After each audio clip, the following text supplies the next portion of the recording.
Indo-British Advanced Pain Clinic, Noppimayam Surgery Duram. For appointments 9155515563.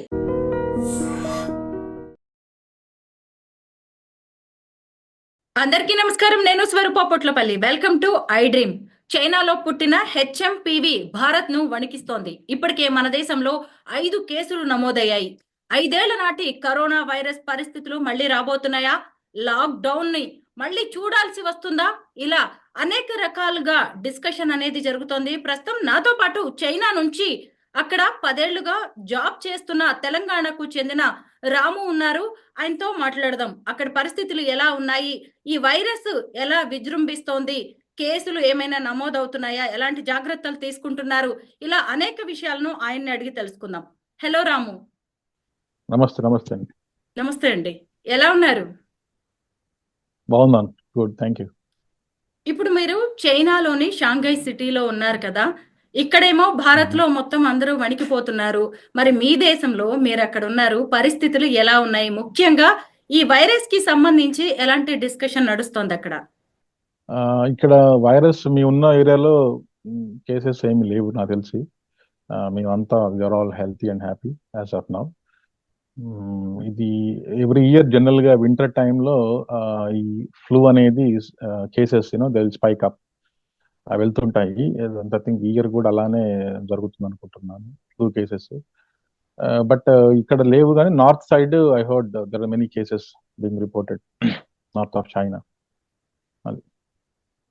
రాము, చైనాతో పాటు Japan లో కూడా ఈ వైరస్ కేసెస్ అనేవి రికార్డ్ అవుతూ ఉన్నాయి. అక్కడ పరిస్థితుల గురించి మీకు ఏమైనా ఐడియా ఉందా? ఐడియా లేదు, but I think now Japan is also in winter, right? So I think winter వస్తే ఫ్లూ కేసెస్ పెరుగుతాయి కదా అని అదే అనుకుంటున్నాను. ఇంకొకటి ఏంటంటే, మనము 2019-20లో ఈ కరోనా వైరస్ అనే దాన్ని చూసాము. ముఖ్యంగా అది వుహాన్ నుంచే మొదలైంది. అలాంటిది మళ్ళీ ఇప్పుడు ఈ కొత్త వైరస్ అనేది వచ్చింది. చైనా అప్పుడు సరిగ్గా జాగ్రత్తలు తీసుకోకపోవడం వల్లే పెద్ద భారీ మూల్యాన్ని చెల్లించాల్సి వచ్చింది. అందుకే ఈసారి జాగ్రత్తలు తీసుకుంటున్నారు, అక్కడ పెద్దగా ఎఫెక్ట్ లేదు అనే టాక్ వినిపిస్తోంది. మీకేం ఐడియా ఉంది అక్కడికి సంబంధించి? దాని గురించి నాకు ఐడియా లేదు, కానీ బట్ యా, దీనికి సంబంధించి జనరల్ గా ఇక్కడ ఎవ్రీ వింటర్ లో ఫ్లూ కేసెస్ రిపోర్ట్ అవుతాయి ఎక్కువ. Okay, there be rise in flu cases. వాళ్ళు ఏం చెప్తారంటే, ఫీవర్ వచ్చినా, కోల్డ్ కాఫ్ వచ్చినా, ఫ్లూ సిమ్టమ్స్ ఉంటే they ask to take rest 2 days, 24-8 hours rest తీసుకోమని చెప్తారు. I think that is what they are doing now also in some places. So covid గురించి మనకు ఐడియా లేదు, బట్ కోవిడ్ టైంలో నేను వేరే కంట్రీలో ఉన్నా, ఆఫ్రికాలో. So I got stuck in lockdown there. మీ దగ్గర స్కూల్స్ బంద్ చేయడం కానీ, ఆఫీసెస్ కి హాలిడేస్ ఇవ్వడం కానీ, లేదంటే మీ కలీగ్స్ లోనే ఒక చర్చ అనేది అయితే జరుగుతూ ఉంటుంది కదా ఈ వైరస్ కి సంబంధించి, ఏమంటున్నారు అక్కడి వాళ్ళు? I don't think, none of the people I know got affected so far. Schools కి సెలవులు ఏమి లేవు. స్కూల్స్ రెగ్యులర్ గా, స్కూల్ ఆఫీస్ రెగ్యులర్ రన్ అవుతున్నాయి. రీసెంట్ గా కూడా మేము డిన్నర్ పార్టీస్ వాటికి అటెండ్ అయ్యాం వీకెండ్. ప్రస్తుతానికి ఇక్కడ అలాంటి అయితే ఏం లేదు. నేను చూసాను ఇండియాలో కూడా న్యూస్ అదంతా, బట్ ఇక్కడ మేము ఉన్న దగ్గర అయితే అంత సిచ్యువేషన్ అంత వర్స్ట్ గా అయితే ఏం లేదు. అంత normal life is going on as usual. అంటే చైనా గవర్నమెంట్ నుంచి అయినా ఎలాంటి ఇన్స్ట్రక్షన్స్ లేవా మీకు? ఇలాగ ఒక వైరస్ వచ్చింది, జాగ్రత్తగా ఉండండి, మాస్కులు పెట్టుకోండి, లేదు అంటే కాఫ్ వచ్చినప్పుడు కానీ, తుమ్మేటప్పుడు కూడా డిస్టెన్స్ పాటించండి, అలాగా జనం అందరూ ఒకే చోట ఉండొద్దు, ఇలాంటి ఇన్స్ట్రక్షన్స్ మినిమం ఉంటాయి కదా కామన్ గా ఇచ్చేవి, అవి కూడా లేవా? ఇక్కడ జనరల్ గా ఇక్కడ మాకు where I'm living in Shanghai, right? So normally I don't step out much, but I don't see anything happening. I mean నాకున్న ఇక్కడ నేబర్ ఫ్రెండ్స్ కూడా వాళ్ళు daily they go drive to office. So వాళ్ళు కూడా దీని గురించి ఏం చెప్పలేదు, దీని గురించి టాక్ కాలేదు. బట్ ఎస్, జనరల్ గా అయితే ఫ్లూ కేసెస్ వస్తే మాత్రం they ask to take rest and wear mask. General గా ఇప్పుడు కూడా చాలా మంది పబ్లిక్ లో బయటకు వెళ్తుంటే మాస్క్ పెట్టుకుంటూ ఉన్నారు, ఇండియాలో కానీ చైనాలో కానీ, చిన్నపిల్లలు కూడా. ఎందుకంటే జస్ట్ టేక్ ప్రికాషన్స్. సో అలాంటి రెగ్యులర్ రొటీన్ ప్రికాషన్స్ అందరు తీసుకుంటున్నారు, కానీ ఇట్లా స్పెసిఫిక్ ఇన్స్ట్రక్షన్స్ ఫ్రమ్ గవర్నమెంట్ అనేది I don't think I heard of. China మీడియాలో ఏదైనా ఈ వైరస్ కి సంబంధించి న్యూస్ మీరు వింటూ ఉన్నారా? ఫ్లూ రిలేటెడ్ కేసెస్ పెరిగాయని న్యూస్ వస్తుంది. అది న్యూస్ లో చెప్తున్నారు. సో అలర్ట్ అవుతున్నారు కొంతమంది. బట్ హెచ్ఎంపివి అని స్పెసిఫిక్ కానీ నాకు తెలిసి దట్స్ నాట్ హ్యాపెనింగ్. రాము, ఇక్కడేమో అక్కడ చైనాలో పుట్టిన హెచ్ఎంపివి అనేది మళ్ళీ విజృంభిస్తోంది. పాత రోజులు రాబోతున్నాయని ఎవరికి వాళ్ళు కూడా భయపడుతున్నారు. ఇప్పటికే ఇక్కడి రాష్ట్ర ప్రభుత్వాలు కూడా జాగ్రత్తలు తీసుకుంటున్నాయి. అలాంటప్పుడు మరి మీ దగ్గర అంతా నార్మల్ గా ఉందని ఎలా చెప్తున్నారు మీరు? నార్మల్ గా ఉందంటే నేను ఉన్న చోట్ల నార్మల్ గా ఉంది కాబట్టి నార్మల్ ఉందని. But I think even WHO కానీ అదర్ హెల్త్ ఆర్గనైజేషన్స్ కూడా చెప్పారు కదా, ఇది కోవిడ్ అంత ఇది సీరియస్ కాదు, రిస్క్ ఇస్ వెరీ లో అని ఈవెన్ యూకే న్యూస్ పేపర్స్ కూడా రిపోర్ట్ చేస్తున్నాయి. గార్డియన్ అవి నేను చదివాను ఆన్లైన్ లో. So they saying it's one of common flus, but people saying it has no vaccine or medicine. So దానివల్ల మేబీ వ్యాక్సిన్స్ భయపడుతున్నారేమో. తీసుకోమని బట్ గానీ ఏమన్నా చెప్తుందా గవర్నమెంట్ అక్కడి నుంచి? ఏమైనా ఇన్స్ట్రక్షన్స్ ఉన్నాయా? నో, నాకు తెలిసినంత వరకు అయితే ఇక్కడ ప్రస్తుతానికి అలాంటివి ఏం లేదు. ఉంటే మాకు నేబర్స్ ఎవరైనా చెప్తారు, వాళ్ళు అలర్ట్ చేస్తారు. లాస్ట్ టైం కోవిడ్ టైంలో ఇట్లా రెగ్యులర్ గా చెకప్స్ అవి ఉండేవి, బయటికి వెళ్ళి డైలీ చెకప్స్. ఇప్పుడు అలాంటివి ఏం లేవు ఇక్కడ. సో అందుకనే I don't think that it is అంత కోవిడ్ అంత సీరియస్ కాదు అని నేను అనుకుంటున్నాను. అంటే ఇంట్లో చిన్న పిల్లలు ఉన్న వాళ్ళు కానీ, పెద్దవాళ్ళు ఉన్న వాళ్ళు కానీ ఇలాంటి కేర్ తీసుకోవాలి అని డాక్టర్స్ నుంచి కానీ, లేదంటే హెల్త్ డిపార్ట్మెంట్ నుంచి కానీ ఎలాంటి ఇన్స్ట్రక్షన్స్ లేవా మీకు? మాకు లేవు. సోషల్ మీడియాలో కొన్ని యాప్స్ లో వచ్చిందేమో తెలియదు కానీ, but if you get sick you go to hospital, screen test చేస్తున్నారు. ఫుడ్ రిలేటెడ్ సిమ్టమ్స్ ఉంటే మెడిసిన్ ఇస్తున్నారు, చెక్ చేస్తున్నారు. ఇక్కడ లైక్ ఐ కెన్ రిపీట్, షాంఘైలో అంత లేదు ఏమి. So this is happening I think where weather is very harsh, winter -10 -20. అంటే బట్ ఇప్పుడు నాకు ఎప్పట్లాగే మీరు ఆఫీస్కి వెళ్తున్నారు, మీ నార్మల్ గా మిస్సెస్ ఉంది లైఫ్. ఆఫీస్కి వెళ్తున్నారు, మీ పాప కూడా స్కూల్ కి వెళ్తోంది, ఇన్లాస్ కూడా నాది బయటకు వర్క్ ఫ్రమ్ వెళ్తున్నారు. హోమ్. అంతేగాని ఎవరికి ఎలాంటి ఇబ్బంది అయితే ఈ వైరస్ వల్ల లేదంటారు. కొత్తగా మేము మీ లైఫ్ లో ఎలాంటి చేంజెస్ లేవా? లేవు. మేము కూడా రీసెంట్ గా మెట్రోలో మ్యూజియం కట్టి వెళ్ళాము. అవి even made some foreigners also కలిసాము. సో అంతా నార్మల్ గానే ఉంది ఇక్కడ షాంఘై. సో మీరు మీ అక్కడ COVID-19 వచ్చినప్పుడు మీరు ఆఫ్రికాలో ఉన్నాను అని చెప్పారు. మీ ఫ్యామిలీ ఏమో చైనాలో ఉన్నారు కదా! అప్పుడు ఎలాంటి పరిస్థితుల్ని మీరు మీ ఫ్యామిలీ ఎదుర్కొన్నారు? It was tough. ఎందుకంటే మేము అక్కడ లాక్డౌన్ అనుకోకుండా వెళ్ళాము. సో వి గాట్ లాక్డౌన్, అక్కడ లాక్డౌన్ లో ఉన్నాము. సో చాలా చాలా న్యూస్ విన్నాము ఆన్లైన్ లో, మీడియాలో, అక్కడ ఇక్కడ. నేను I was with some British body guards తో ఉన్నాము అక్కడ. సోమాలియా అంటే హై రిస్క్ ప్లేస్ కాబట్టి. So but yeah, it was tough. Covid was it's a tough phase of in everyone's life, especially for people who are who are separated by that. Yeah, me but family now ఎలా I don't suffer think అయ్యారు ఆ టైంలో? COVID. My family, yes, of course, they I think they suffered, but ఇక్కడ వీళ్ళకి అప్పుడు I think they are well taking care of. నాకు తెలిసి చెప్పిన దాన్ని బట్టి ఏంటంటే వాళ్ళకి ఫుడ్ సప్లైస్ కమ్యూనిటీలో రెగ్యులర్ గా అందరూ చేసేవాళ్ళు, ఇంటికే ఫ్రూట్స్ అవి బయట డెలివరీ చేసేవాళ్ళని విన్నాను.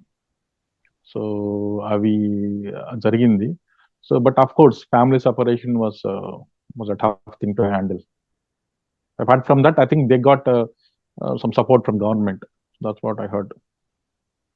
ఈ వైరస్లు అనగానే చైనా పేరే ఎక్కువగా ఎందుకు వినిపిస్తుంటుంది రాము? I mean, I don't know the answer to the question, but I think it all started after COVID. Covid తర్వాత ఇలా అందరూ అంటే వైరస్ అంటే చేంజ్ వస్తుందనుకుంటారేమో కానీ, బట్ హెచ్ఎంపివి నేను చదివిన దాని ప్రకారం ఆన్లైన్ లో, ఇది it's not a new virus and this is found in 2001 by Dutch scientist or even before that. 60 years నుంచి ఇది ఉంది అని చెప్తున్నారు. మరి ఇది it has been around 60 years. So this not a new virus. సో ఇప్పుడు మాకు ఇండియాలో కూడా ఎవరికి వచ్చిందని చెప్పారు కదా వైరస్, పిల్లలకి. They didn't even step out of India. So అవును. we don't know the cause of it, but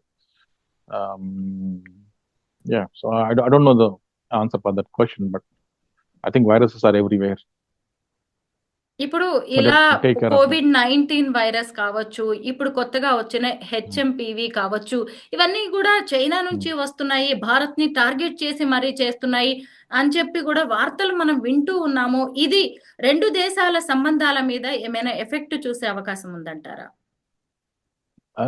I think I think that's a political question to answer. As a common man, I just want any country to be friend with other countries. So అది political statement ఇచ్చేదానికి మనం లేము. But it's good if they are if they have become friends and like with any other country. We are two largest populated countries in the world. కాబట్టి మన neighbour country కూడా. So ఇద్దరు ఫ్రెండ్లీగా ఉంటేనే better even for international అని కూడా. మీరు ఒక చైనా అమ్మాయిని పెళ్లి చేసుకున్నారు. మీ పాప కూడా చైనా సిటిజన్. అయితే ఒక భారతీయుడిగా మిమ్మల్ని ఎలా చూస్తూ ఉంటారు? ఏదైనా కొంచెం డిఫరెన్స్ ఉంటుందా అక్కడ? ఇండియన్ గాని ఇండియా విషయంలో గాని? నేను to tell you the truth, నిజం చెప్పాలి అంటే నేనే కాదు, ఇక్కడ చాలా మంది ఉన్నారు. గుజరాత్ వాళ్ళు, ఈవెన్ తెలుగు డాక్టర్ అతను కూడా. అంటే there are many Indians who got married to Chinese and they are living here. So నా పర్సనల్ ఎక్స్పీరియన్స్ ఏంటంటే there is even a girl ఉన్నారు మ్యారీడ్ చైనీస్. సో చైనీస్ అతను పెళ్లి చేసుకున్న అమ్మాయి ఉన్నారు ఇక్కడ. హ్యాపీలీ మేకింగ్ చేస్తున్నారు ఆన్లైన్ వీడియోస్ అవి. They look happy. నాకు డిస్క్రిమినేషన్ అనేది నాకేం కనపడలేదు. In fact they are very kind and చాలా ఫ్రెండ్లీగా ఉంటారు, రెస్పెక్ట్ ఇస్తారు. సో మనం ఈవెంట్ అటెండ్ అయినా కూడా first Manne they respect a lot. That's what I experience. So anti అనేది లేదు నాకు తెలిసి, నాకు ఎక్కడ కూడా అది కనపడలేదు. అది so I think they are friendly. Ramu, English లానే మనం I హెచ్ఎంపీవీ think వైరస్ తో డెత్ కేసెస్ ఏమైనా అక్కడ రికార్డ్ అయినట్టుగా మీకు ఇన్ఫర్మేషన్ ఉందా? హెచ్ఎంపీవీ కేసుతో టు బి ఆనెస్ట్ నాకు ఐడియా లేదు. నేను కూడా అంత ఇక్కడ సోషల్ మీడియా అంత నేను ఫాలో అవ్వను, తెలియదు నాకు. బట్ నేను కూడా వినలేదు. ఇప్పుడు ఏదైనా జరిగి ఉంటే అలా వెంటనే మా నేబర్స్ లేకపోతే ఫ్యామిలీ వాళ్ళు చెప్తారు కదా ఇట్లా కేసు జరిగింది అనేది. అది నేను వినలేదు మరి ఇక్కడ షాంఘై ప్రస్తుతానికి. ఈ వైరస్ వల్ల ఇండియన్స్ మాత్రం చాలా భయపడుతున్నారు. ఇప్పటికే మన దేశంలోని వివిధ సిటీస్ లో 5 కేసుల వరకు నమోదయ్యాయి. ఇక్కడున్న ఇండియన్స్ కి మీరేమైనా చెప్తారా? ముఖ్యంగా ధైర్యం అవసరం వాళ్ళకి. ఏమైనా జాగ్రత్తలు తీసుకోమని చెప్తారా? I'm not health professional. కానీ ఏంటంటే నేను చదివిన రిపోర్ట్స్ ప్రకారం ఈవెన్ తెలంగాణ గవర్నమెంట్ కూడా వాళ్ళు ఇష్యూ చేశారు కదా ప్రికాషన్స్ తీసుకోమని. సో చదివిన రిపోర్ట్స్ ప్రకారం the risk is very low. That's what I heard. But please do take precautions, but no need to panic అవి కోవిడ్ లాగా అవుతున్నా అది అవ్వలేదనుకుంటున్నా. నేను జేపీ గారి ఇంటర్వ్యూ కూడా చూశాను నిన్న, వారు కూడా అదే చెప్పారు. Just take some precautions and be careful. But covid లాగా అవుతుందని నేను అనుకోవట్లేదు. 2019 నాటి పరిస్థితులను మళ్ళీ చూడబోతున్నాం. ముఖ్యంగా లాక్డౌన్ రాబోతోంది అనే వార్తలు కూడా వినిపిస్తున్నాయి. అయితే మీ దగ్గర అలాంటి పరిస్థితులు లేనప్పుడు ఇక్కడ కూడా అలాంటిది రాదు అని మీరు గట్టిగా చెప్పగలరా? ఇక్కడ నాకు లాక్డౌన్ లేదు, మేము ఫ్రీగానే ఉన్నాం కదా. స్కూల్కి వెళ్తున్నారు, బయటకు సూపర్ మార్కెట్కి వెళ్తున్నారు, స్టూడెంట్కి వెళ్తున్నారు. ఇక్కడ life is normal here in Shanghai where I am, in my neighbourhood కానీ సిటీ సెంటర్ కానీ. సో అదర్ ప్లేసెస్ గురించి మనకి ఐడియా లేదు. బట్ ఐ థింక్ ఎక్కువ భయపడితే కరెక్ట్ కాదేమో ఎక్కువ భయపడటం. కరెక్టే. ఆ భయం వల్లే ఈ వార్తలన్నీ కూడా ఇంతగా ఎక్కువగా స్ప్రెడ్ అవుతున్నట్టున్నాయి. మీడియాలో ఒక చిన్న కథనం వస్తే దానికి ఇంకా రకరకాలుగా ఎడిషన్స్ జరిగి ఇంకా జనాన్ని భయపెడుతున్నట్టుగా అయితే కనిపిస్తోంది. డాక్టర్స్ కూడా అదే చెప్తున్నారు. నార్మల్ ఫ్లూ వచ్చినట్టుగానే, నార్మల్ వైరస్ లాగానే దీన్ని తీసుకోండి, కానీ కొన్ని జాగ్రత్తలు తీసుకోమని చెప్తున్నారు. మొత్తానికైతే మీరందరూ బాగున్నారు. అక్కడ చైనాలో పరిస్థితి కూడా అంతా బాగుంది అని మీరు చెప్తున్నారు కాబట్టి మేము కూడా నమ్ముతున్నాం. Stay safe. షాంఘైలో థ్యాంక్ యూ సో బాగుందండి మచ్. మీ యమున దగ్గర. ఓకే, ఇంకోటి ఏంటంటే ఫైనల్ గా చెప్పేది, we're living in the age of disinformation and misinformation. So you have to be able to distinguish between that misinformation and disinformation అని. ఇన్ఫర్మేషన్ కరెక్ట్ కాదని తెలుసుకుంటే బెటర్, ఎందుకంటే information is running the world now. Okay, thank you. Thank you so much Ramu.